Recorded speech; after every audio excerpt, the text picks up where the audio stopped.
दुर्योधन की यह कहानी हमें प्रबंधन यानी कि मैनेजमेंट और जीवन का सबसे बड़ा पाठ पढ़ाती है। कुरुक्षेत्र का वो अंतिम सच जिसने दुर्योधन को अंदर से तोड़ दिया। कल्पना कीजिए उस मंजर की, क्या रहा होगा। दोस्तों नमस्कार, मैं दिनेश गुप्ता बहुत स्वागत करता हूं अपने चैनल द रिव्यू पर। वीडियो शुरू करते हैं। एक बहुत ही इंटरेस्टिंग वीडियो है। जब दुर्योधन अंतिम समय में रणभूमि में है, कृष्ण उसके समक्ष होते हैं। आपने महाभारत देखा होगा, पढ़ा होगा। ये अनछुए पहलू है, अनसुनी है।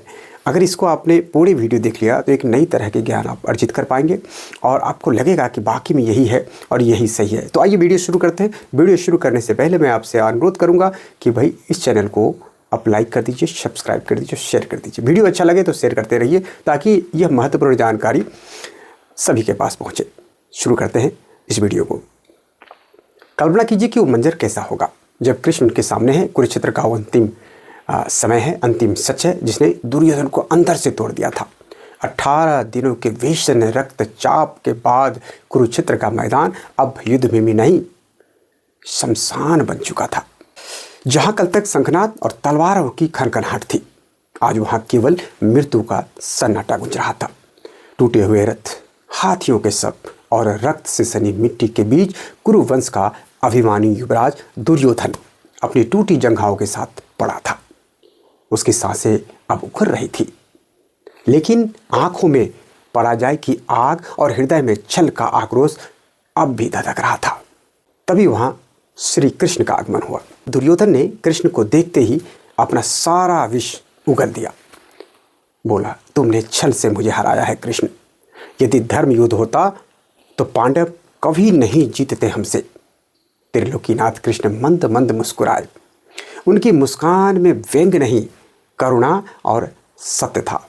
उन्होंने कहा, दुर्योधन, तुम पांडवों के छल को देख रहे हो, लेकिन अपने चयन की भूल को नहीं देख रहे हो।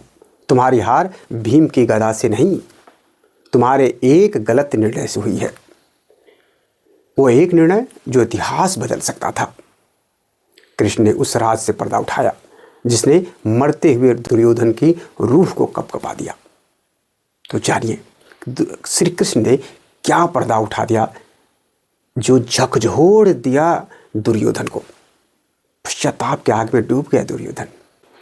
कृष्ण बोले, तुम्हारी सेना में एक योद्धा ऐसा था दुर्योधन जो साक्षात काल था, जिसे यदि तुम सही समय पर कमान सौंपते तो यह युद्ध 18 दिन नहीं, केवल एक प्रहर में समाप्त हो जाता। लेकिन तुमने हीरो को छोड़कर कंकर पर दांव लगाया। वह योद्धा कोई और नहीं, गुरुपुत्र अश्वत्थामा था। अश्वत्थामा जिसे दुर्योधन ने कभी समझा ही नहीं। दुर्योधन अपनी मित्रता और भावनाओं में इतना अंधा हो गया था कि उसने कर्ण पर आंख मूंद कर भरोसा किया। लेकिन अश्वत्थामा जो शिव के अंशावतार थे, उनको अनदेखा किया। कृष्ण ने दुर्योधन को उनकी रणनीति भूलों का आईना दिखा रहे हैं। आइए जानते हैं। दुर्योधन, आरंभ के 1 से 10 दिन तुमने भीष्म को सेनापति बनाया। जो पांडवों से प्रेम करते थे उन्हें मारना ही नहीं चाहते थे। मध्य 11 से 15वां दिन तुमने द्रोणाचार्य को चुना, जो शिष्य मोह से बंधे हुए थे।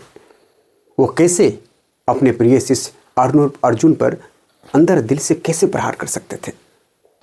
अंत के 16वां दिन महाभूल, जब द्रोण गिरे तब तुम्हें अश्वत्थामा को चुनना चाहिए था। उसका क्रोध पिता की मृत्यु के कारण चरम पर था। वह रुद्र बन चुका था, किंतु तुमने क्या किया? तुमने भावुकता में आकर कर्ण को चुन लिया। कर्ण वीर थे, दानवीर भी थे, लेकिन वे मरणशील यानी कि मॉर्टल थे, जबकि अश्वत्थामा अमर थे। कर्ण मर सकते थे, लेकिन अश्वत्थामा तो अमर थे। दुर्योधन, क्यों थे अश्वत्थामा विजय की कुंजी? कृष्ण ने अश्वत्थामा की शक्तियां का जो वर्णन किया वह सुनकर दुर्योधन सन्न रह गया। रुद्रावतार अश्वत्थामा में भगवान शिव का क्रोध और शक्ति समाहित थी। अजय सामर्थ्य, जहां कृपाचार्य 60,000 योद्धाओं से लड़ सकते थे, अश्वत्थामा अकेले 72,000 महारथियों को धूल चटाने की क्षमता रखते थे। सर्वश्रेष्ठ शिक्षा उन्हें ज्ञान केवल द्रोण से नहीं बल्कि परशुराम, व्यास और दुर्वासा जैसे ऋषियों से मिला था।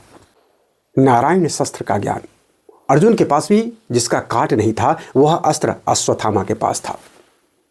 कृष्ण ने कहा, दुर्योधन यदि 16वें दिन सेनापति अश्वत्थामा होते तो पांडव तो क्या, तीनों लोगों की शक्तियां भी उसको नहीं रोक सकता था।